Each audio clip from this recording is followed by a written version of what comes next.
Okay, so ngayon, ito yung mga tokens. Kailangan munang ipalit nyo yung inyong ringgit na ganyan bago kayo makapa-laundry or magpalabas. So, ganyan siya.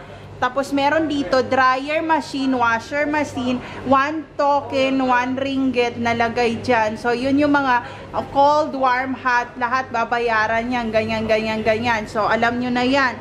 So, may machine sila dito. Pagpasok nyo dito, ngayong pagpasok natin, pasok natin to.